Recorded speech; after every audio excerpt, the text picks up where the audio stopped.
Hə. Hamı yazıb da. Bəli. Yəni çətinlik yoxdur ki, ümumiyyətlə. Bilirəm, sizin kimi şagirdi olan müəllim də çətin çəkməz. Deyirik uşaqlar, ilk olaraq baxırıq, uyğunluğu müəyyən edin. Burada ilk olaraq sizdən soruşum. Cavab nə yazmışsınız? Verirəm. Ne yazır? Tacirlər qrupu sənətkarlardan ayrıldı. Son tunç ilk dəmir dövründə. Doğrudur? Aha. Uyğunluğu müəyyən. Doğrudur. Cavab doğrudur. İndi burada niyə bunlar doğru deyil? Bunu tapmalıyıq. Bu bildik. Cavab verməliyik. Bunu bildik. Amma niyə digərləri cavab deyil? Məsələ odur. Sualımız başlayaq. Rabisine yaxınsan. Aha, erkən tunuzdur. Ceybəndi? Ceybəndi 3 ballı. Aha. İlkin şəhər məskənləri. Necə saxla. Doğru dedi, səhv dedi. Səhv dedi. Kimsə bu deyirlər ki, səhv deyil. Üst ballı. Ulu icma, qəbilə icması ilə əvəz olundu. Üst ballı. Belə doğrudur. Burada çaşdırmaq lazımdır. İlk şəhər məskənləri meydana gəldi. Orta Tunuzda. Sonra? Ahirət dünyasından orta qaldı. Ay, sağ Amma bu nə yazır? Üst ballı. Sonra, alışladıcı yəni bayram bütün biraz yorulmuq, amma evi yox, düzələcək. Vetasiya baxaq. Yəqin ki, bunu yazmamışsınız. Hə? Mən yazmışam. Yazmışsan. Kim yazan? Mən yazmışam. Aferin yazan. Hadisə nəticə əlaqəsinin doğru verildiyi bəndi müəyyən edin. Uşaqlar, artıq növbəti dərsimiz bu dərsdir. Bizim 6-8 dərsimiz qalıb. 6 yoxsa 8 verəm. Bunlardan biri budur. Əsəd döyüşündə Qaraqoyunluların qələbə qazanması. Əsəd döyüşü nə vaxt oldu? Uşaqlar, mən sizə demişəm. 1410-cu ildə Qaraqoyunlular qalib gəlir. Kimə? Kimə qalib gəlir? Teymurilərə yoxsa Cəlalilərə? Bu zaman Teymurilər var idimi? Xeyr. Teymurilər Azərbaycanı 1408-də Sərdürüt döyüşündə tərk etmişdi. Deməli, Abəndə olmaz. Doğru variantı deyil, düzdürmü? Şeyx Cüneydin Şirvana hücum etməsi 1-ci Xəlilullah və Sultan Yaqubun... Sultan Yaqub deyil, Zaman şəhiddir. Olmaz.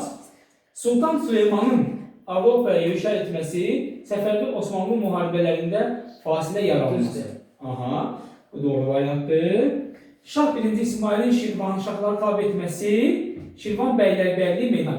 Şirvan Bəylərbəyliyi yaranır 1538-də. Amma biz bilməliyik, niyə görə bu olmur? Şirvan Bəylərbəyliyi yaradan kimdir? 1-ci Təhmasib.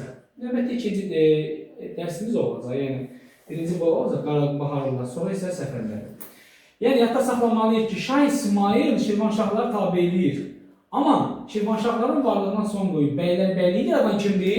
Təhmasibdir. Nə vaxt? 1538-də. Şah babamız hakimiyyətdə olub 1501-dən 1524-də. Aydındır mı? Bu Təhmaşah 1-ci İsmailin dövrüdür, 24-cü ilə kimi. 24-dən isə 76-ya kimi kimdir? Təhmasib. Deməli, niyə səhv olduğunu bildik də, Təhmasibin dövrüdür. Şah İsmailin dövrü deyil. Gedək Əhmədin islahatları keçirilməsi doğru keçirib, 20 yaxın dini qaydaya uyğun gəlməyən vergilərlə verir. Əslində məqsəd nə idi? Vergiləri azaldır, iqtisadiyyatı canlandırmaq idi. Bayandurlu dövlətinin mərkəzləşdirilmiş dövlətdə çevrilir. Ümumiyyətlə, Bayandurlu, Baharlı mərkəzləşmiş dövlət olmuyor. Hətta saxlayırsınız. Aydındır. Cavab burada nə olacaq? Ceybəndə olacaq. Sonra növbəti sola baxaq. Bu bizim çox sevdiyimiz, Jalesənin də çox sevdiyim nədir? Türkiyə mövzusudur. Etatizm siyasəti bilirsiniz də? Aha. Etatizm siyasəti Türkiyədə olur.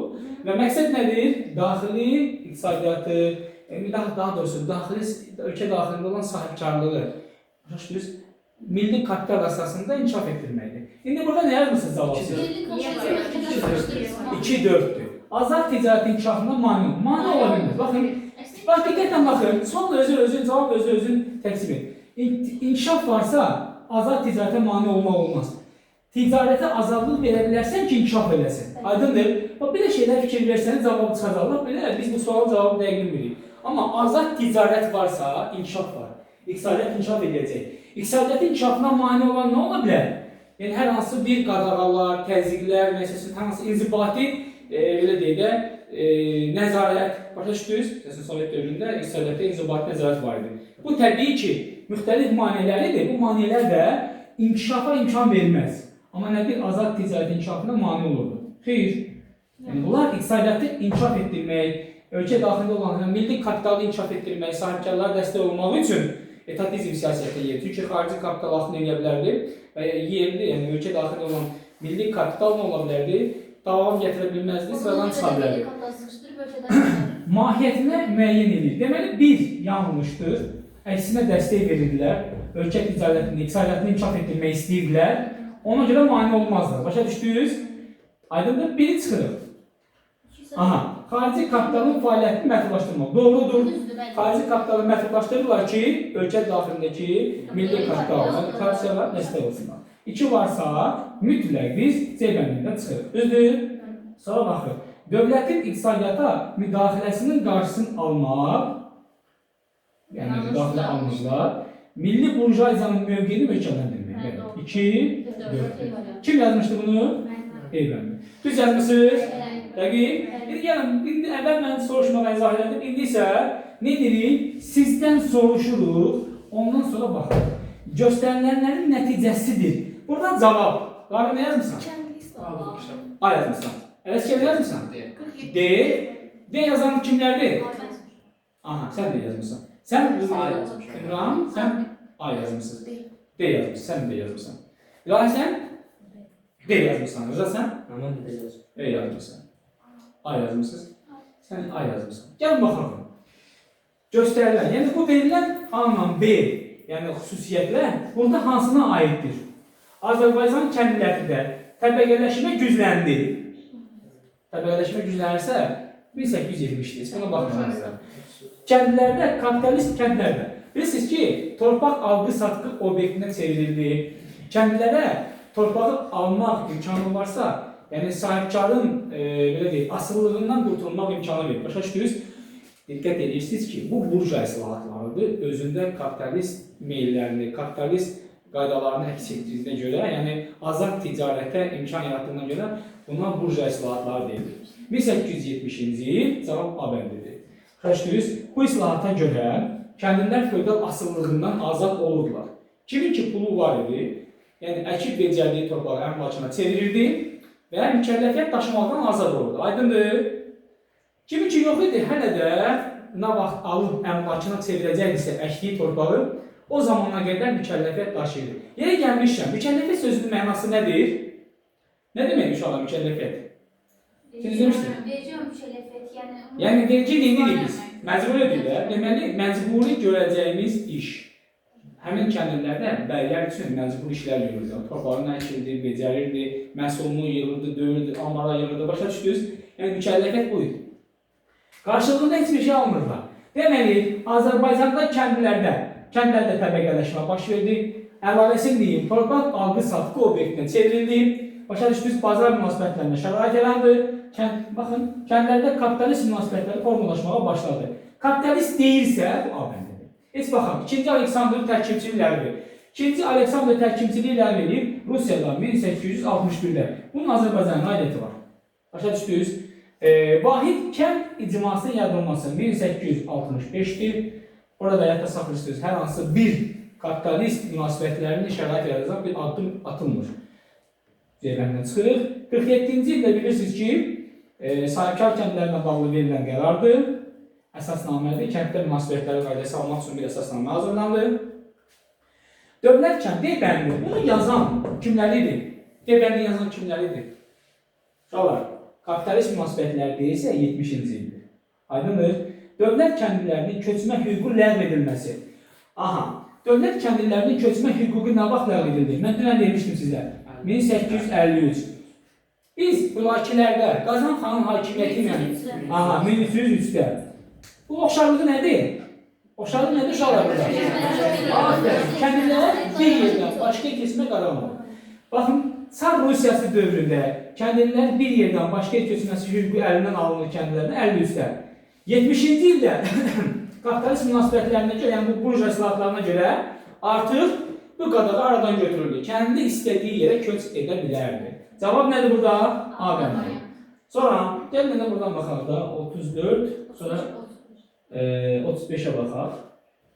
Xoşum gəldi bu sualdan. Deməli, 20-ci əsrin ortalarında Bakıda Azərbaycanlıların sayının artması nəticəsində 20-ci əsrin ortaları, yəni Sovet dövründə Bakıda Azərbaycanlıların sayının artmasına səbəb İmam Mustafa bir yanınıza düşür. Cavab nədir yazmışsınız burada? Moskvanın Bakını Azərbaycanın tərkibindən çıxarmaq planı pozuldu. Çünki İmam Mustafa milli kadrında əsas məqsəd nə idi? Onun hakimiyyətə gələndə milli kadrları önəmli dövlət vəzifələrinə gətirməkdir. Və hətta saxlayırsınız ki, İmam Mustafayev Bakıda, Sumqayıtda və s. Əsasında Bakıda iş yerlərinin sayını artırmaqla bölgələrdən Azərbaycan, yerli, türk, Azərbaycan insanını orada cəlb etməyə səbəb oldu. Amma Bakıda o vaxta qədər, yəni bilirsiniz 20-ci əsrin ortalarına qədər demək olar ki, Ruslar və qeyri-millətlər çoxluq təşkil edirdi və Bakını Azərbaycan tərkibindən Sovet Rusiyası çıxarmaq istəyirdi. Bu planı pozan kimdir? İmam Mustafayevdir. Məqsəd necə oldu? Qarşıya məqsəd necə qoyuldu? Bakıda iş yerlərini artırmaqla bölgələrdən əhalinin Bakıya köç etməsi və o əhali tərkibini bizim xeyrimizə dəyişməklə Bakını Azərbaycan tərkibində saxlamış olduq. Bu dolayısıyla təkrara qayıtmış olduq. Gəlin baxalım. Deyir ki, 20-ci əsrin ortalarında niyə görə A, B və D variantı olmur? Gəlin baxalım. SSR-in yeni konstitusiyasını qəbul. Mən sizdən soruşuram. Azərbaycan SSR-in birinci konstitusiyasına vaxt qəbul edilir? 2001-də. İkinci konstitusiyana vaxt qəbul edilir? 37-də. Düzdür? Bir də üçüncü konstitusiya? Aferin, 78. Deməli, Azərbaycan SSR-nin konstitusiyası 21-də, 37-də, 78-də qəbul edilir.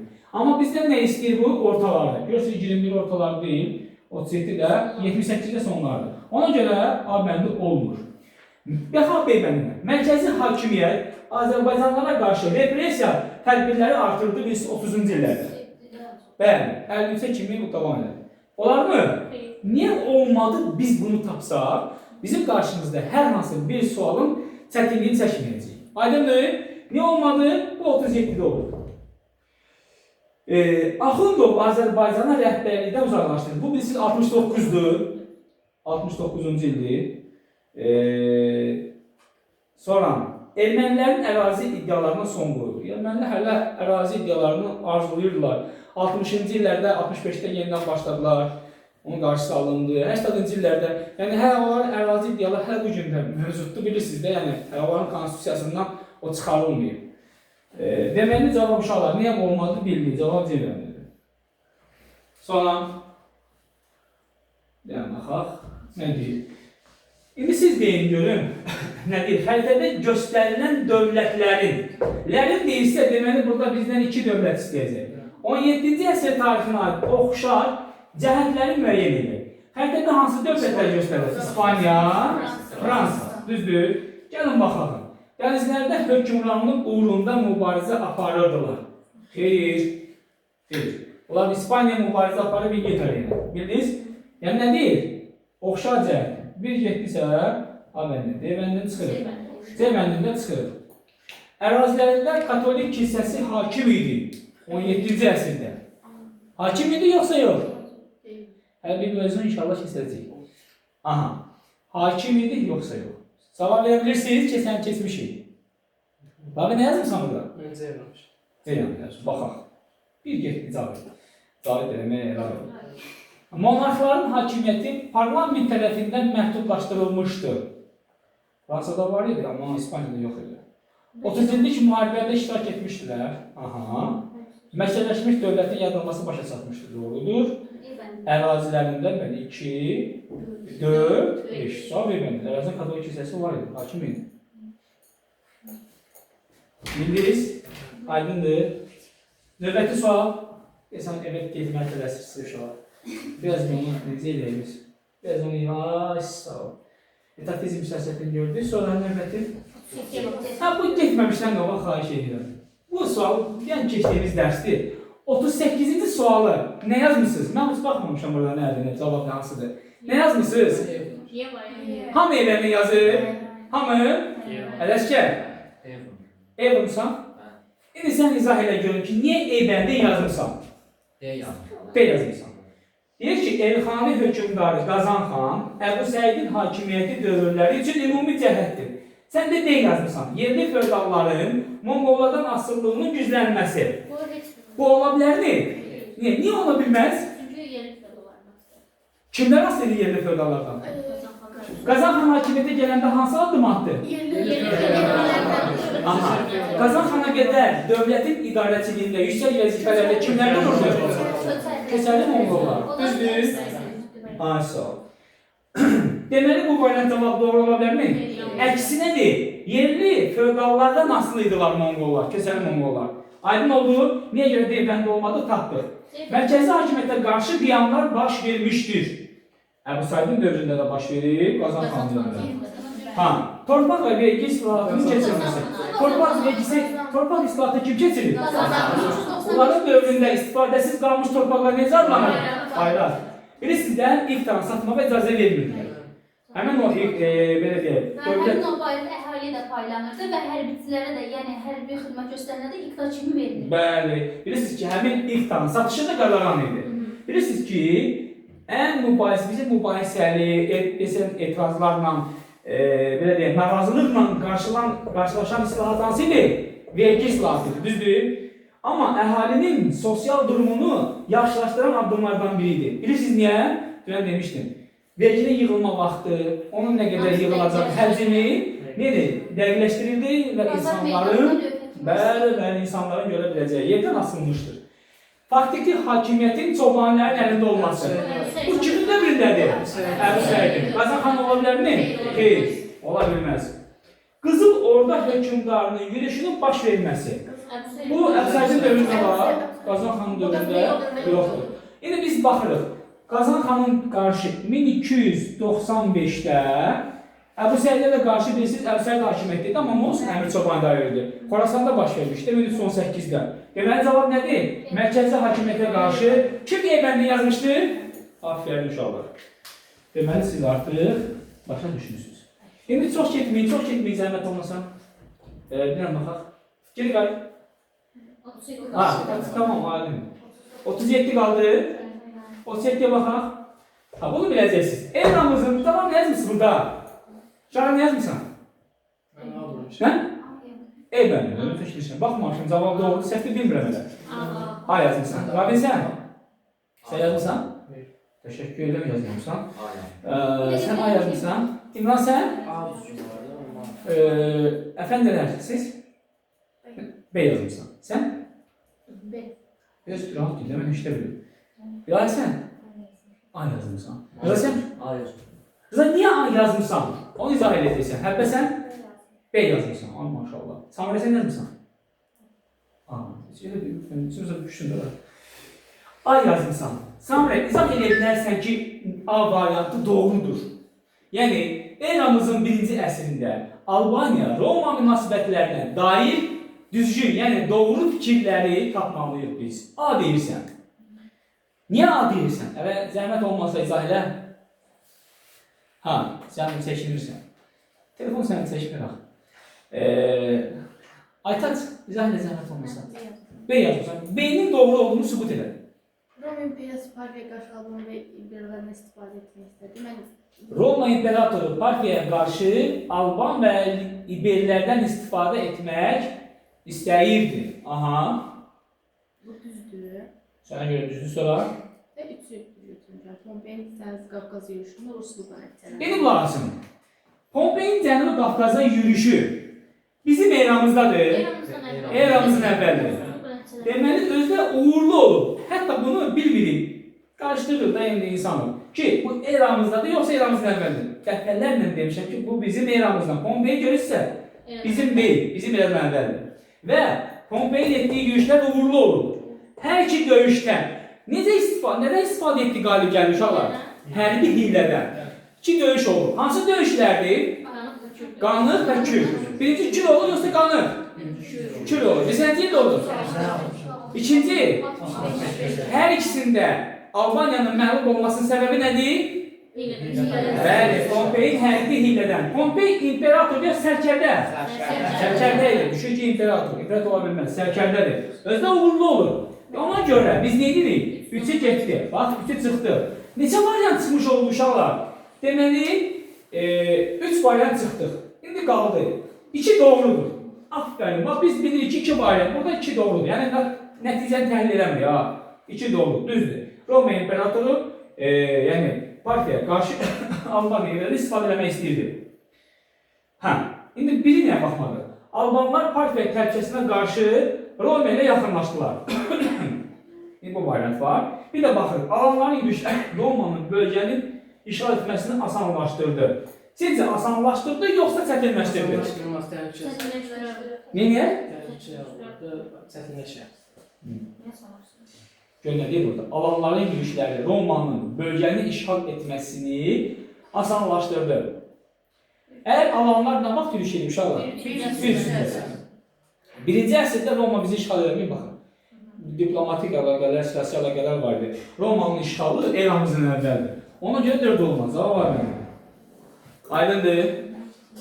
Burada bax, diqqətlə qulaq asırsınız. Cavab bir-birini təsdiqləmiş olur. Roma imperatoru Albaniya İberlərdən istifadə edirsə, deməli, Albaniyada partiya təhlükəsinə qarşı Roma ilə yaxınlaşır.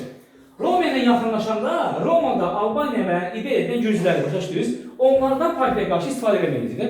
Cavab elə bir-birini göstərir də. Aydın oldu. Albaniya Romaya yaxınlaşır ki, partiyanın təhlükəsindən xilas olsun. Romada ondan istifadə edir ki, yəni partiyaya qarşı istifadə eləsin döyüşlərdə. Aydın oldu uşaqlar? Deməli 1-2. Aha. Kim nə yazmışdı? Sən nə yazmışdın? A bəndi. Sən Jalə? A yazmıştım ama iyiydi. Necə? A yazmıştım ama iyiydi. Edir. Niyə demişdin? Onun dersine yazmıştım. Və sən niyə fikrini dəyişdin? Uşaqlar, qəti olaraq fikrinizdən dəyişmirsiniz. Məqsəd nədir?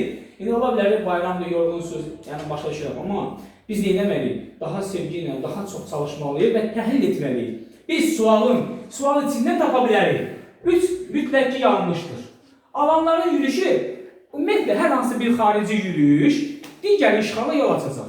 Yəni yürüyüş edirsə, biz hər hansı bir müharibə aparırsa, qüvvəmiz zəifləyəcək, tükənəcək və tükənmiş qüvvə ilə də digər işğalın qarşısını almamız asanlaşa bilməz, çətinləşər. Yəni Romanın işğalı yol açar. Amma Roma birinci əsrdə olmuyor, baxın. Bildiniz? Bu 1-2 nə etkin oldu? Aydın oldu sizə yəqin ki. Yaxşı, növbəti suala baxaq. Özüm biraz bu sualı qoydum, uşaqlar. Bu biraz düşündürücü, biraz çətinliyi var bunda, amma siz bilirsiniz ki, sizə çətin, yəni heç bir sual çətin olmamalıdır. Səfəvi dövlətinin paytaxtının Qəzvin olduğu dövrdən baş vermək. Düzdür, bizim növbəti mövzularımızdır. Amma siz yazmışsınız yəqin ki, yazmamışsınız. Qəznəvi nə idi? Qəzvin nə vaxt olub? Bilirsiniz ki, 1555-dən 1598-ə kimi. İndi gəlin baxın, Rus tacirlərinə gücləşli ticarət hüququnun verilməsi. Bu olub 1667. Sonra Təhmasibin Şərqi Anadoluya yürüş etməsi. Bu 52-dir, 52-ci ildir. Krım xanlarının Azərbaycan torpaqlarına hücum etməsi. Yəni bilirsiniz ki, bu 1578-dən başlayır. Var. Əfqanların Şah Süleyman Hüseyni məğlub etməsi 1722-dir. 8 mart. İngilislərlə dostluq müqaviləsinin imzalanması 1621-dir. Burada hansı uyğun gəlir uşaqlar? A bəndə olmaz. Məncə bənd. Bilirsiniz necə oldu? İlləri biz yazmalıyıq. Əvvəlcə mən dövrü bilməliyik və illəri tapmalıyıq, sonra cavabı müəyyən edəcəyik. Aydın oldu uşaqlar? İnşallah bunu izah eləmək istədim oldu ki, siz növbəti dərslərdə dərsi oxuyarkən necə, hansı hissəyə fikir vermək lazımdır, hansı hissəyə diqqət ayırmaq lazımdır, o bizim üçün çox önəmlidir. Ona görə izah elədim ki, biləsiniz. Aydındır. 16-cı əsrin əvvəllərində süquta uğramış dövləti müəyyən edin. Biz bunlardan baxırıq. Delhi Sultanlığı 1526-dır. Özüm izahlarına baxasınız. Moğol dövləti. Uşaqlar, indi bəziləri yazır, yəni 1848, bəziləri yazır, yəni müxtəlif 1700 əvvəl yazırlar ki, 1761 yazır, amma 1848 son rəqəmlər. Teymuri və Qızıl Ordu dövlətləri 1507, Bir də 1502-də. Sonra Monqol İmperiyası və Teymuri dövlətinin dağılması. Bilirsiniz ki, Monqol dövləti nə vaxt uşaqlar? 160. Ayso 14-cü əsrdir. Bu isə 16-cı əsrdir. Olmaz. Şirvanşahlar 1538. Ağqan dövləti isə 1503. Ha, əvvəlləri deyil. Əvvəlləri deyilsə Qızıl Ordu'yla Teymuridir. Amma ona görə olmaz ki 38 əvvəlləri deyil. Əvvəlləri 1512-dir. Aydındır, götürürlər. Aydın oldu? Aha. Növbəti sual uşaqlar. AXC, nə gözəl. İndi bunu Fatimə Abbasova zəhmət olmasa izah elə. Nə deyir burada? Bizdən daxili bazarın qorunması məsələdə AXC-nin gördüyü tədbirlərdən aid olmaları istəyir. Deməli, daxili bazarı qorumaq üçün gördüyü tədbirlərdən deyil, görmədiyi tədbir tapmalıdır. Aydındır? Aha. A doğru, xaricdən gətirilən bəzi məhsullar gömrük artırıldı. Aha. Doğrudur, doğru deyil. Doğru. Səri müstəqil milliləşdirmə həyata keçirildi. Afərin. AXC dövründə konstitusiya olub, qəbul edildi? Xeyr. Milliləşdirmə aparır mı? Xeyr. Milliləşdirmə aparır kimin dövründə? Bakı Xalq Komissarlar dövründə.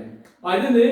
Azad ticarətə dəstək verir. Yəni, hətta bilirsiniz ki, Bakı Xalq Komissarlar dövründə milliləşdirilmiş banklardır, sənaye müəssisələridir, Xəzər dəniz ticarət gəmiçiliyidir. Hamısı öz sahiblərinə qaytarıldı. Kimin dövründə? AXC-nin dövründə. Başa düşdünüz? Milliləşdirmə olmayıbsa, B bəndini çıxırıq. Aydındır? A bəndi doğrudur. A bəndi deyil. olmayanı? Anı çıxırıq, beyni götürürük. Aid olmayan Yəni pislər. B Aha, səhv açsın. Bizə lazımdır B, olmayan tapayı. A-nı çıxır, A aiddir. A aiddirsə, A-nan D bəndini C çıxırıq. variantı. Aqrar barəsində qanun qəbul edildi. Aqrar keçirilmədi, yarım qaldı. Hazırlanmışdı, keçirilmədi. Ölkədə məhsulların azad ixracı təmin edildi. Və təbii ki, istəyirdi ki, ölkədən xaricə məhsullar getsin və qazanc əldə olsun. Məqsəd nədir ki, inkişaf etdirməlidir. Cavab nə olacaq? B variantı. B ilə C, D bəndi. Aydın uşaqlar, mənim sizdən bir dənə ricam və xahişim odur ki, bu testləri, yəni, elədiyi keçdi deyil. Bu testləri mən sizdən zaman-zaman sual-cavab edəcəm, soruşacam.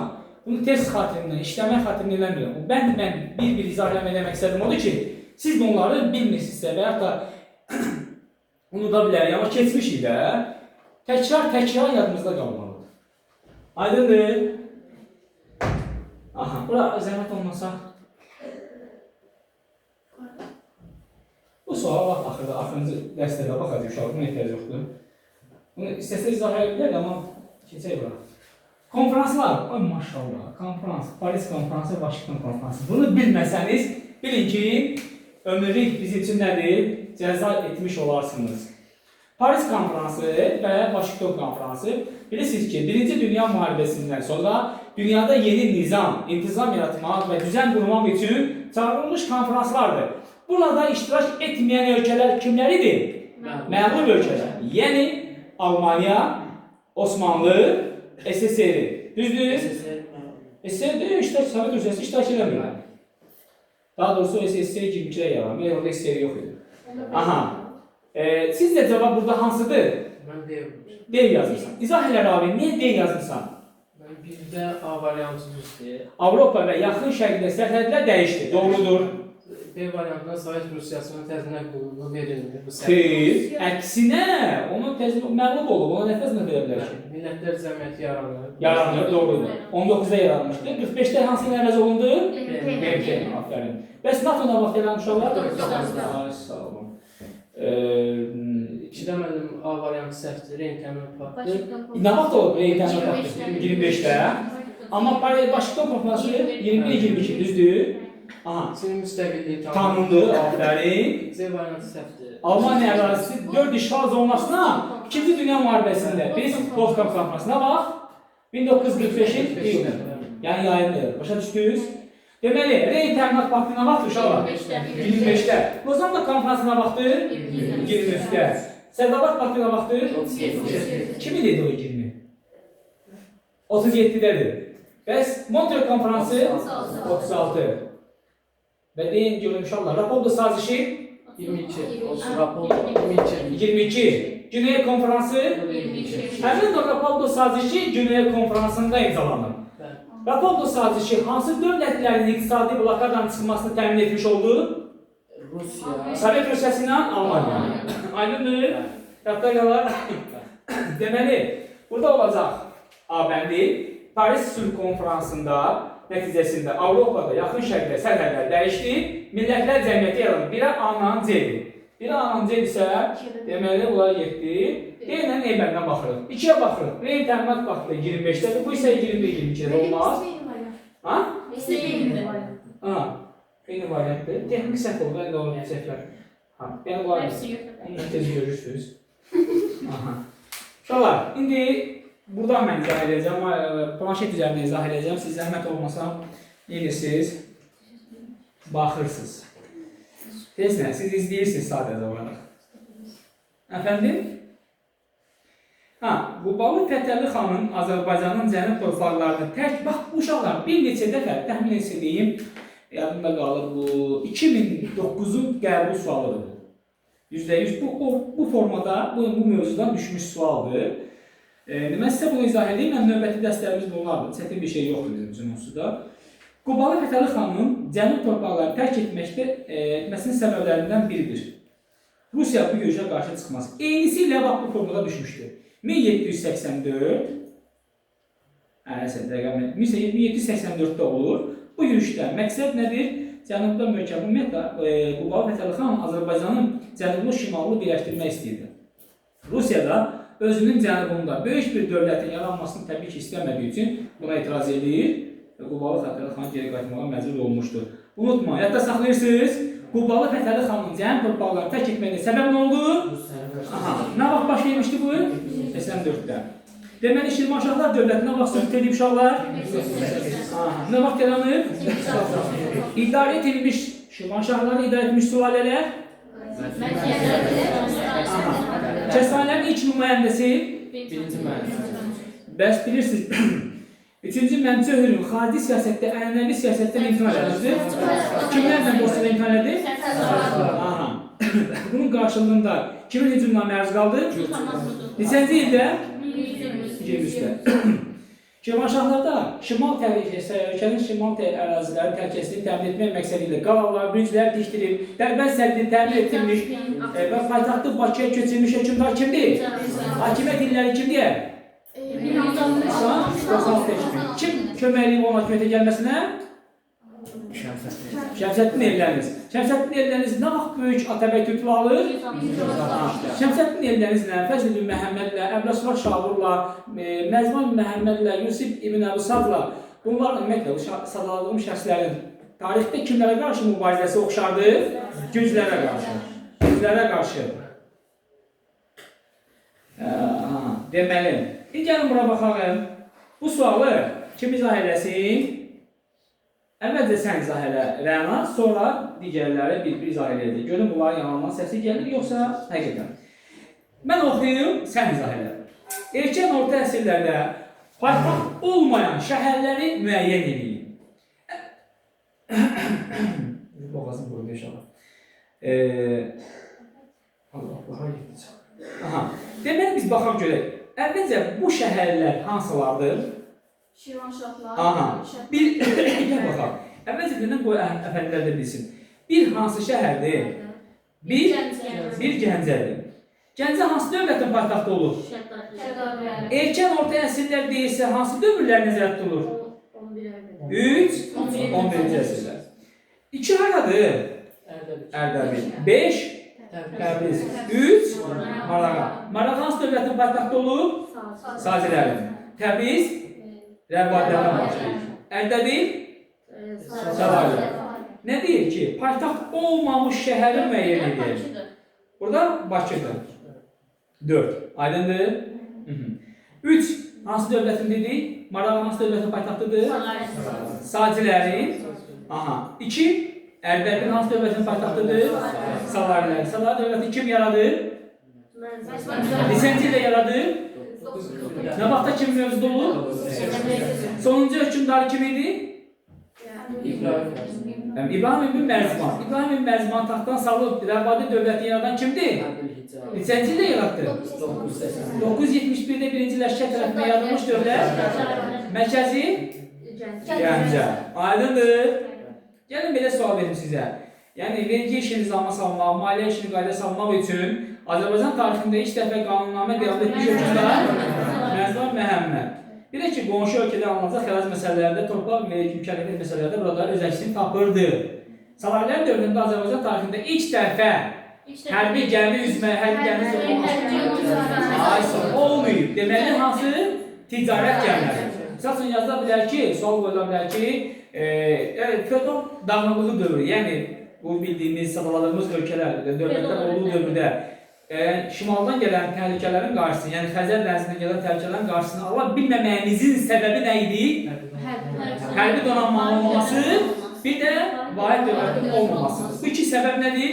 Şimaldan gələn Slavyan təhlükələrin qarşısını almağa mane olurdu. Nə? Hərbi dəniz donanmanın olmaması, vahid dövlətin olmaması. Aydın uşaqlar, indi zəhmət olmasa Aytaz, bu sual, bu Aytaz yox, kim izah eləsin bu sualı? Kim yazır? Nə yazmışsınız bu sualda? Mən deyə yazmışım. De yazmışsan. Əfəndim, izah elə Fatimə. Demək sən Bəli? Oxum, yoxmusan ki. Talas vadisində ərəblər üçün Deməli, Talas döyüşü deyirsə, neçənci ildir? 751. Aha. Çinlər arasında baş verən döyüşdə Çinlər məğlub olub, Mərkəzi Asiyadan geri çəkilməli oldu. Aha. Həmin torpaqlar ərəblər deyil, Mansurun başçılığı ilə Uyğurlar sahib oldu. Aha. 1. Uyğurlar Çin daxili işlərinə qarışma imkanı qazandılar, bu düzdür. Aha. Ərəblərin Uyğurlar üzərində hücumu başlandı. Xeyr. Ərəblər məğlub oldular. Uyğurlar Mərkəzi Asiyadan bəzi ərazilərə keçirilib, doğrudur. Tan sonrasında Uyğurlardan asılması son qoyuldu. Cavab burada nədir? 100. Əgər burada təbii ki, ərəblər qalib gəlsədir, amma Uyğurlar burada üstünlüyü oradan verəcək. Yəni, bura baxırıqsa, Mançurun dövründə bilirsiniz ki, Çin imperatoru kömək istədi, onun taxtından yenidən bərpa edilməsindən Mançur köməkli göstərdi. Çin Uyğurlardan asılılığı qəbul edib və ipəklə illik xərac verməli öhdəlik götürmüşdür, düzdürmü? Bu oxşar hadisə sizə tarixdə hansı hadisənin, hansı müqaviləni xatırladır? Pinçen müqaviləsi nə vaxtdır? O zaman hökmdar kim idi? Meter Xaqan idi da.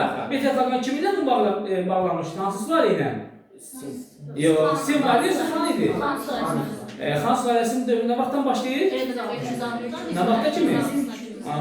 Deməli, cavab burada nə olacaq? 751-də baş vermiş Talas döyüşündə Çinlilər məğlub olur.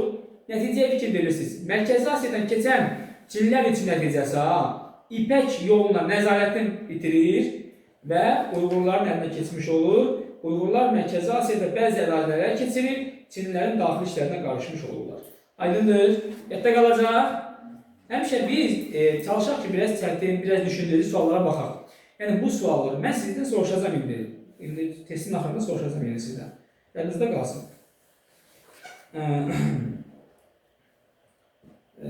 Gəlin baxalım. Çox qəşəng sualdır. 47-ci sualı kim yazır? Yazmayan olsa siz cəza alınacaq təbii ki. Aytaz yazmırsan, bu zəhmət olmasa izah edin.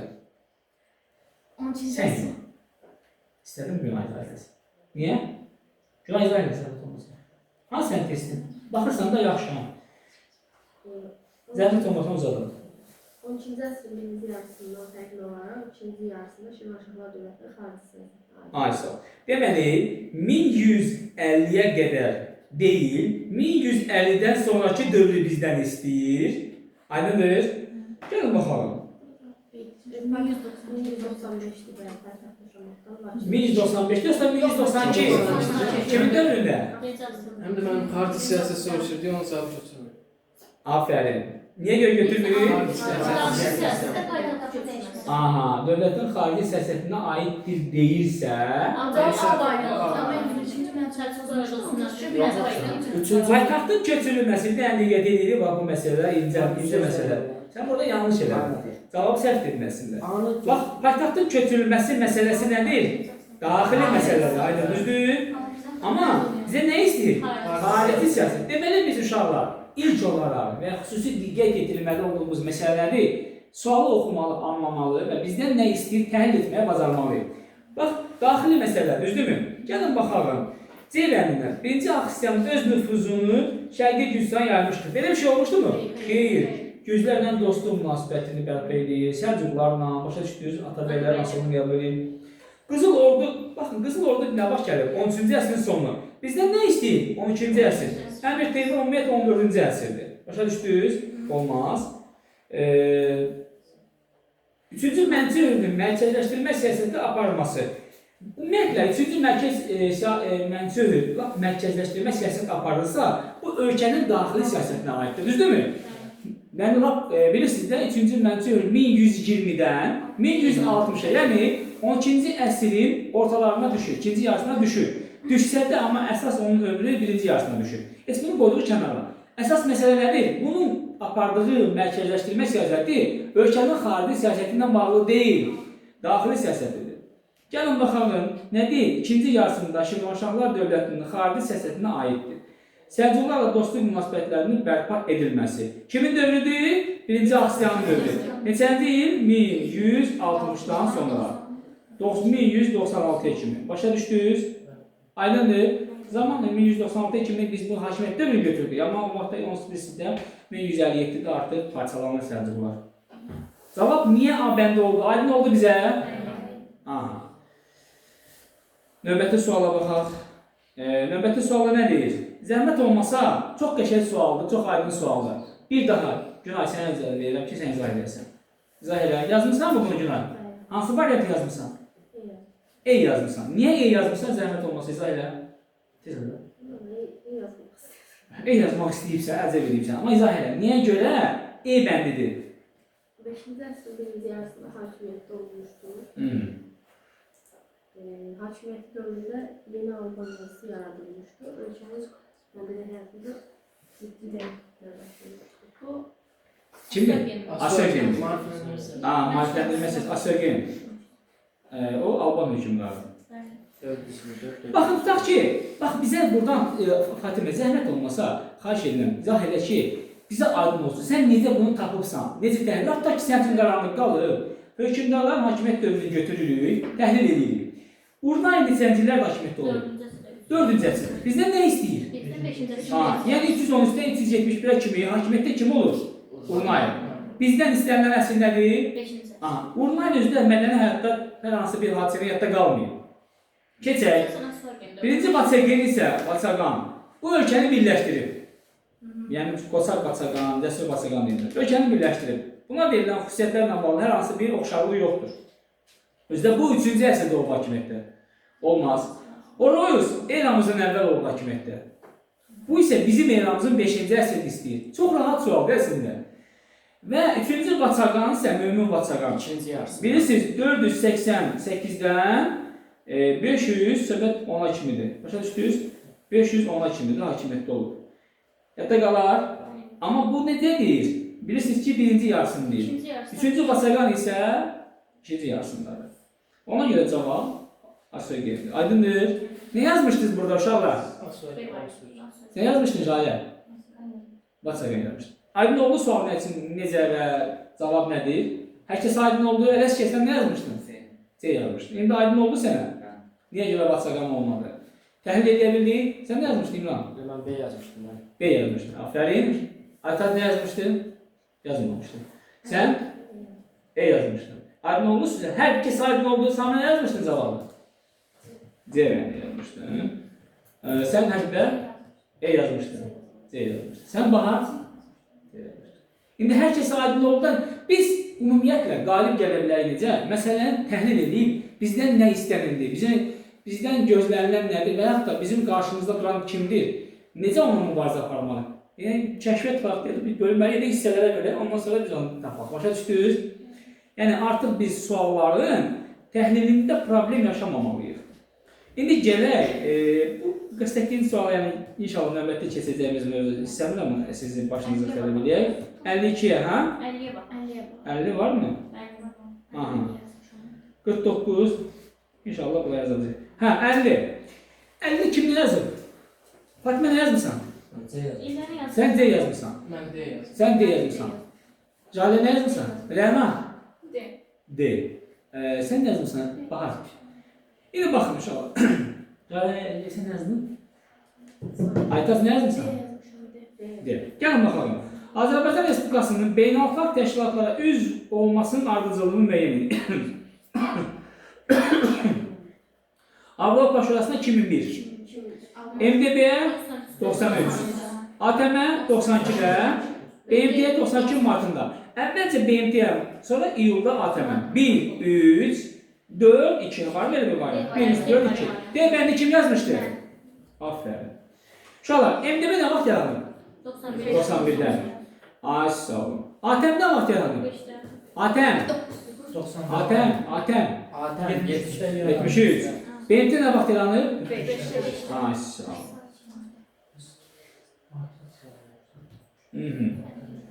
ATM sevilməsi başqa məsələdir. Aha, xəritədə göstərilən xanlığın inşallah keçsək onu baxarıq. 52 qalır, baxaq, təzəlandıraq. Hə, bu sualı bilənki mövzumuzdur. Kim bu sualın cavabını yazır? Nə deyir? Bax belə gözəl herkes görür. Səlcuq Səncəri, Sultan Səncəri müsəlman əhali arasında nüfuzunun düşməsinə səbəb nə ola bilər? Kimə sönərli ola bilər də yəni? Yaxşı iş görsə təbii ki, primitiv, sadə bir düşüncəmiz olsun. Məğlub olub Qarakitaylara, ona görə də onun nüfuzu əhali arasında, yəni Qarakitaylar qeyri-müsəlmanlar idi. Qeyri-müsəlmanlara məğlub olduğu üçün əhali ona qarşı qəzəbləndi. Aydın oldu. Kim yazmışdı Abəndi? Aferin. Aydın oldu. 1118-1150. Ay, son. Bəli. Tənəzzül dövrüdür. İşıqları zəhmət olmasa söndürün. 53-cü sual. Kim izah edə bilər? Jalə, sən izah edə. Zəhmət olmasa. 53-cü sualda nə istəyir bizdən? Görsün də, vallaha. Nə yazır? Belə bunu belə qoyaq.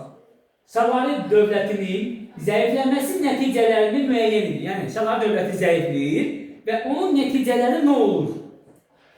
Müstəqil dərbin əmirliyi meydana gəlir. Doğrudur. Yaxşı, nə vaxt? 951-də. Kim yaradır? Məhəmməd İbn Şəhzad. Rəvvadi Əbülqinca Ərdəbili ələ keçirdi. Slavyanlar cənuba hücum etməyib. Və ümumiyyətlə Azərbaycana Slavyanların qarətçi yürüyüşü hara olur? 944-də Bərdiyə. Bərdə düzdür o zaman Salari dövlətinin tərkibində. Amma bu dövlətin zəiflədiyi vaxt deyil. Zəiflədiyi vaxt 962-dən 981-ə İbrahim ibn Məzbanın dövründədir. Ona görə heç olmaz. Yusuf ibn Əbu Xacirlərə aiddir. Cavab hansıdır? 1-2. İndi növbəti sualları mən izah edəməyəcəm. Xahiş edirəm, özünüz izah edin. 55. Xoşum gəldi bu suala. 55-ci sual. Nə gözəl, nə gözəl. Nə deyir inşallah? Bloklara qoşulmayanlar hərəkatının yaradılması. 61. NATO'nun meydana gəlməsi. Antantanın yaradılması 1907. 12'dir. Səmimi sazişin mənası nə deməkdir? Antanta. Səmimi sazişə qoşulmuş dövlətlər hansılardır? Rusiya, İngiltərə, Fransa. Nə vaxt bu ittifaq tamamlandı? Bu ittifaq hansı ittifaqa qarşı idi? İslam ittifaqına daxil idi. Almanya, İtalya, Avstriya. NATO nə vaxt yarandı? Reyn təminat paktı nə vaxt oldu? Lozanla müqaviləsi? Rapallı sazişi? Yeni iqtisadi siyasət? Sənayiləşmə? Sovetləşmə? Bloklara qoşulmamaq? 61. Bəs yaxşı. Balkan İttifaqı birinci Balkan müharibəsində Osmanlı qalib gəldi yoxsa ittifaq? Osmanlı məğlub olur. Osmanlı hansı əraziləri itirir? İstanbul xarici bütün Avropa. Aferin. Və Ədirnə kimə gedir? Kimə verilir? Bolqaristana. İkinci Balkan müharibəsi həmin ittifaq arasında. Ciddi ərazi, yəni Ədirnəni ala bilir. Bolqaristanla Yunanistan arasında baş vermiş müharibə nəticəsində. Aydın uşaqlar, indi biz sizə bir daha sual versək ki, Karib böhranı vaxtı? Əsrin cinayəti? 63. Bəs yaxşı, Berlin böhranı? Alman dövlətinə vaxt yaranır? Federasiya. Alman Federasiyası. 49. Çin? 49. Yadda saxlayın. Aydındır? Bu sualı yəqin ki, 56-nı biləcəksiniz. Sparta şəhərinin eramızın əvvəl 5-ci, 4-cü əsrlər tarixinə aid deyil. Kim nə yazır burada? Aid olmayanlar 2-4 yazmışsan. Elə Ravi izah elə zəhmət olmasa. Mən bir də Afina və müttəfiqlər üzərində qələbə qazandı. Bu doğrudur. Aha. Deməli, Afina və Sparta arasında müharibə nə vaxt başlayır? Nə vaxt olur? 431-dən 404-ə. Neçənci əsrdir bu? 5-ci əsrdir. Amma deməli bir var. Bir var. Döyüşündə məğlub olsa da müstəqilliyini itirmir. Ona görə sərt. Aha. Sonra Makedoniya işğalı nəticəsində daxili idarəçiliyini o nə vaxt baş verir? Makedoniya Yunanıstan nə vaxt işğal edir? 2-ci Filippin dövründə Troya döyüşü. Neçənci ildir? 338. Neçənci əsrdir? 4-cü əsrdir. Amma Sparta şəhərin istisna olmaqla, baxın, burada ipucu nədir və daha doğrusu çaşdırıcı nədir? Deyir ki, Filip, 2-ci Filip, Troya döyüşündə Yunan şəhərlərinin azadlığı mübarizəsinə qalsalar da Afina'dan ümumiyyətlə hər şeysi işğal edir, bir dənə Spartadan başqa. Yəni Yunan şəhər dövlətləri Spartadan başqa bütünlüklə Troya döyüşündən sonra işğal edilir və Yunan şəhər dövlətlərinin azadlığına son qoyulur. Nə vaxt? 338-də, eramızın əvvəl. Kimin dövründə? 2-ci Filipin dövründə. Deməli, 3 yanlışdır və 2 yanlışdır. Qaradəniz sahillərində yeni koloniyalar qurdular. Bunlar onsuz qururlar da. Cavab 200-də. Elə yazmışdınız? Elə yazmışdınız? Kim yazmışdı abi? Mən 2-4 yazmışdım. Sən yazmışdın, Fatimə. Doğru yazmışsın, sən yazmışdın sən. Yaxşı, Makedoniya şahsız daxil dəyəsini qorudu. Düz deyir uşaqlar. Bir dəqiqə saxlı deyir. Mən səhv dedim, o qədər fikrim yetdi. Bu daxili müstəqilliyin qoruyub da, daxili müstəqilliyin qoruyan kimdir? Spartadır da. 1-4 2-4 yazan kim idi? Nə yazmamışdın? 2-4 də cavab. Üzrünü hesab edin. Aha, xoşum gəldi və 57-ci sual bizə təkrar qayıdacaq. Bunu mən izah edeyim, yoxsa siz izah edirsiniz? Mən. Bayramdır, dayım, yaxşı görür, ayıb görmə izah edin. Hə, mən sizə xətrinizə dəymək istəmərəm. Siz çox yaxşı uşaqlarsınız. İndi sual cavab edəcəm. Baxacam, görəcəm. Siz mənə yəni böyük olduğum görə həmişə sözü mənə verirsiniz, başa düşürəm. Məşrutə inqilabı 1905-1911. Xiyabani hərəkatı bilirsiniz də 17-dən başlayıb 20-yə kimi. 21 Azər hərəkatı 41-dən 45-ə 46 kimi. Yəni Pişəvəri hərəkatı. SSR qoşunlarının Cənubi Azərbaycanda olması milli qüvvələrin fəaliyyətinə təkan verdi. Bu bilirsiniz ki 21 Azər hərəkatı idi. Doğrudur yoxsa yanlışdır? Sizcə uşaqlar? Keçmişik. SSR nə vaxt daxil olub 2-ci Dünya müharibəsi dövründə? 41-də. Və ondan sonra Cənubi Azərbaycanda fəallaşma başladı. Bəli, 2 var. 2 nə idi? Yəni 3-ə abəndir. Qacarlar sülaləsinin hakimiyyətdən devrilməsi. Qacarlar nə vaxt devrilir? 1928-də. Daha doğrusu 1925-də. 25-də devrildi. Bunun heç bir ailəti yoxdur, heç bir şey olmaz. Deməli, 1941-46-cı illəri əhatə edən Pişəvəri hərəkatında, yəni 41-ci ildə SSR qoşunlarının Cənubi Azərbaycanda olması ilə milli qüvvələr fəallaşdı. 3-ə A bəndidir, düzdür? 1 yazaq, 2 yazaq, 3 yazaq. 3-ə A bəndidir. B heç birisine aid deyil. Tehrandakı Azərbaycan nümayəndəliyinin dağıdılması silahlı üsyanın səbəb oldu. Bu məşhur hərəkatıdır. Birinci. Mustafa Kemal Paşa tərəfindən hərbi yardım təklif edilmişdi Xiyabaniyə. 2D. Əsas məqsədi Cənubi Azərbaycanda müstəqil dövlətin qurulması idi. Əsas məqsədi uşaqlar. Bu təbii ki 21 Azər hərəkatı idi da. Məqsəd odur. Amma bu sözdə bir kitab üzərində nə deyir ki, biz İran demokratikləşməsini istəyirik və onun tərkibində nə olsun? Azərbaycana muxtariyyət verilsin. Aydın oldu uşaqlar. Bildiniz? Məsəl üçün, Xiyabani dövlət yaratdı 20-ci ilin iyunun 24-də. 20-ci ilin sentyabrın 12-sində süqut elədi. Aydındır? Bir də şey deyim sizə uşaqlar. Bu məşrutə hərəkatında yəni yazır ki, çox vaxt düşün, əncümənlər, yəni seçkili orqanlar yaradılmışdı 1906-cı ildə məşrutə hərəkatında. Baxalım. Gəlin bu sual, bunu oxuyalım. Dünən keçdiyimiz mövzuya aiddir. Bir oxuyalım. Xahiş edirəm, situasiyanı hamı yazır. Həbbə yazmışsınız. Bax, yazmışsan situasiyanı. Yazmamışsan. Bəyənə yazmışsan? Kim yazmayıb nəzərinizə alırsın? Yazmayıbsınız. Niyə yazmayıbsınız Aytaz? Sən mi yazmamısan? Yazılmamışsın, deməli dərsə baxmamışsın onda. Hə? Baxaq. Xarəzmşahlar dövlətinin süqutundan sonra Monqol qoşunları Xorasan, İran, İraq ərazisindən keçərək Azərbaycanın, yəni biz sizdə 21-də süqut elədilər. Və Məhəmməd Şah Xarəzm öldürüldü, Xarəzmşah Məhəmməd öldürüldü. Onun oğlu özünü şah eləməliyib, qaçdı İrana. Kim? Xarəzmşah Cəlaləddin də. Onlar bir sıra yerləri İran qoyaraq Təbrizə yaxınlaşdılar. Özbək öz elçisinin sülh xahişi ilə Monqollara yanına göndərdi. Onlara təzminat olaraq pul, mal, qara, paltar verdi. Monqollar Təbrizdən Arana, oradan da Gürcüstana yönəldilər. Özbək deyəndə bu sizdə hansı hökümdardan söhbət gedir? Atabəylərdən. Deməli bu hansı yürüşdür? Kəşfiyyat xarakterli yürüş.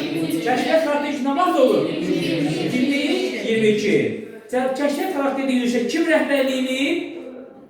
Kim rəhbər və Sabunay? Monqolların birinci yürüşü zamanı Azərbaycanda hansı dövlətlər mövcud idi? Aha. Monqolların Təbrizdən, Arana, oradan da Gürcüstana yönəldilər. Atabey Özbək Monqol basqınını xəbərdar etmək üçün Gürcü padişahına məktub göndərdi və s. Baxın, Məmmədə bəhs olunan dövrdə Azərbaycanda Şirvanşahlar edərdilər. Aksungilər qeyd edə bilərsiniz. Elə yazmışsınız? Birinci hamı doğru yazıb. Yaza bilmişdin ki, onlar birincini? Yazmışdın, doğrudur. Hətta sən nə yazmışdın? Aferin. Mənbə və tarixi bilişlərinizə əsasən Monqolların birinci yürüşündə tabi edilməmiş şəhərlər demişik. Tabi edilməmiş. Təbriz, Gəncə, Bərqə. Yəni, burada ikisini də qeyd edəsəz kifayətdir. Aydındır? 60-da 4-cü Georgi. Bəli. Mənbədə haqqında bəhs olunan Gürcü hökümdarın adını qeyd edib 4-cü Georgi. Deməli, çətindir uşaqlar. Xeyr, çox rahat. Şəhərə yazmışdın, düz yazmışdın üçündə. Yazma sən. Üçünü də düz yazmışsın. Sən? Samirə. Sizdən mən çoxlu gözləmələrim var. Xahiş edirəm, bu mövzumuz bura qədər uşaqlar. Növbətdə mövzuları testlərə baxalım, zəhmət olmasa. Test sual cavab edəyəm uşaqlar. Qapını bağlayalım, yaxşı. Sən deyirsənsə, mən bağlayayım da. Mən sizin sözünüzü heç vaxt deməmişəm. Diqqətə həmişə almışam, diqqətsizlik etməmişik. Siz demişsiniz, mən eşitmişəm. İndi mən deyirəm, siz eşitmişsiniz.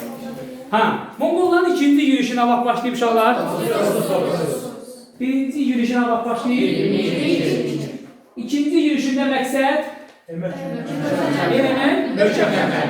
Üçüncü yürüyüşdə məqsəd Burada tabi olmamış dövlət başçılarını tabi etmək. Aferin. Yəni kim başçılıq edir üçüncü yürüyüşə? Mərkəzi Asiyada, yəni daha doğrusu Ön Asiyada, yəni öz daxili müstəqilliyini qorumuş feodal mülklərini, hansı ki tabi edilməmiş, tam tabi edilməmiş əraziləri ələ keçirmək və yeni əraziləri işğal etməkdir. Lakin xanın yürüyüşü uğurlu olur? Bəli. Neçənci ulus yaranır? 5-ci ulus. Hansı dövlət yaranır? Neçənci ilə yaranır? Lakin xanın siyasəti, yəni necə idi sizcə uşaqlar? Köçəri Monqol Köçəri Monqol əyyanlarına arxalanırdı. Köçəri Monqol feodallarına arxalanaraq nə etdi? Hansı addım atdı? Nə etdi uşaqlar? Kimlərin vəzifəsindən uzaqlaşdırdı? Yerli feodalları. Kimlərin vəzifəsindən uzaqlaşdırdı? Yerli feodalları istismar etdi. Yəni, hətta əvvəllər əmlaki olan torpaqları belə istifadə etmək üçün yerli feodallar nə edirdi? İcazə kağızı alırlar. O icazə kağızı nə deyirlər uşaqlar? Yarlıq. Ərəblərdə ördə nə deyirlər? Qəbalə deyirlər. Bildiniz? Hətta saxlayırsınız. Hülakir xandan başlayaraq Qazan xana qədər hansı siyasət aparılır? Köçəri Monqol əyanlarına, yəni dövlət vəzifələrində önə çəkilir, onlara arxalanırdı. Və Hülakir xanın apardığı siyasət Azərbaycan... Bir dənə əkinci ilə tənəzzülə uğradı, bir dənə mallarını içir. Mallarlıq niyə? Köçəri olduqları üçün. Onlar nə işlə məşğul olurlar?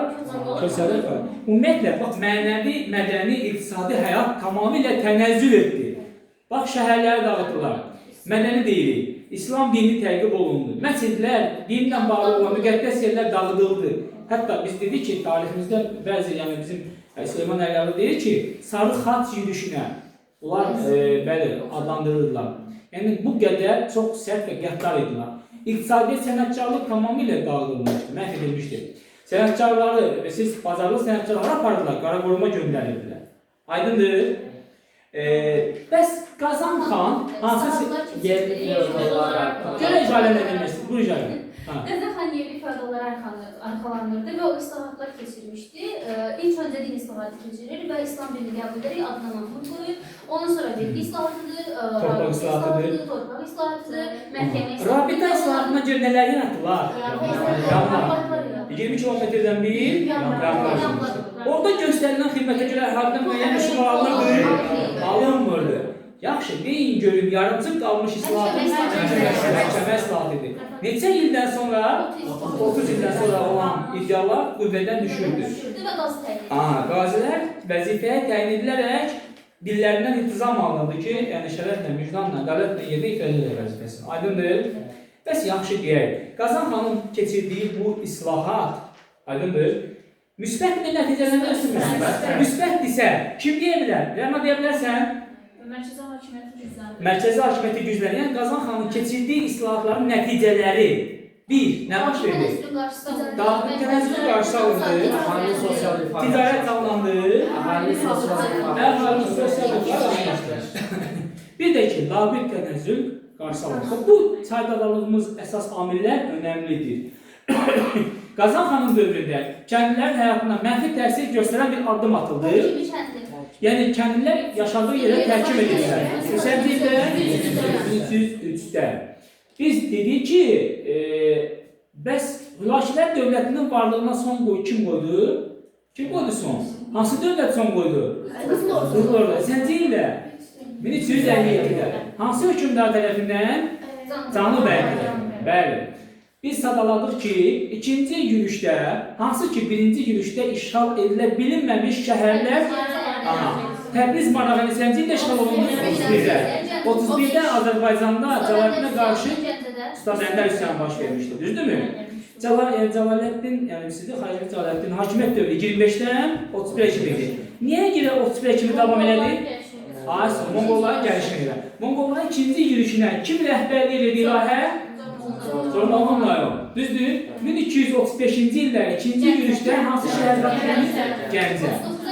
Bəli, Gəncə işğal ediləndən sonra Xarabazara çevrilmişdi. 4 il sonra yenidən bərpa edilməyə, 39-da Gəncə bərpa edilməyə başlanıldı. Monqollar Azərbaycanın işğalından başa çatdırdılar. 39-da. Hansı şəhərdə işğal edilir? Dərbəndin işğalı ilə, mən kesin səhv sual vermişdim sizə. Monqollar Azərbaycanın işğalı başa çatdırdılar. Və Səlcuqlar hansı şəhərin işğalı Şirvanın? Neçənci ildə? O zaman Şirvanşah hökmdarı birinci Fərqdir. Hansı titul qəbul etməyə başladı? Məlik. Aydındır? İkinci yürüyüş dedik, üçüncü yürüyüş bəs cümləyə başlayır. 56-58. Azərbaycanda Monqol canişinlik dövrü neçənci ildir? 39-56. Yəni Monqollar 36-39-cu ildən 59-a qədər Aytaz kimlər vasitəsilə buranı idarə edirlər? Göndərilən canişinlər. 58-dən sonra isə dövlət Elxanlı dövlət adlanırdı. Yəni Hülakü xan, Abaqa xan və Qazan xana qədər kimlər var idisə, ölkənin idarəçiliyində köçəri Monqollara önəm verir, yerli feodalları sıxışdırır, yerli feodallar öz əmlakını, mülkünü idarə etmək üçün Monqol xaqanından yarlı qalırdı. Aydındır? Aydındır uşaqlar? Başa düşdünüz? Sonra biz görürük ki, 3-cü Mənçöhrünün dövründə xarici siyasətdə dəyişiklik baş verir. Və bu kimin yürüyüşünə mərz qalmalı olur? Sultan Mahmudun. İndi uşaqlar, biz keçirik nəyə? Testlərə keçirik. Aydındır? Söndürə bilərik, problem yox. Söndürə bilərik olmasa.